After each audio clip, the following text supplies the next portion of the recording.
how to manage inactive shoppers logout on Bigcommerce, easy and quick. Hello guys, in today's video I'm gonna show you how to manage it.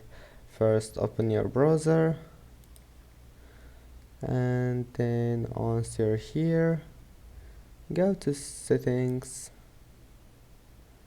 and then scroll down until you find here security and privacy, and here we'll find inactive shopper logout. Now just you can customize it.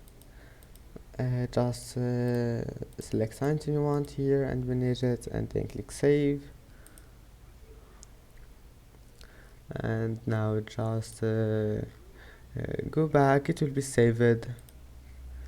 I hope that can help you, and that's it for today's video. If you like this video, please don't forget to like and don't forget to subscribe, and thank you for watching this video until the end, and see you in the next video.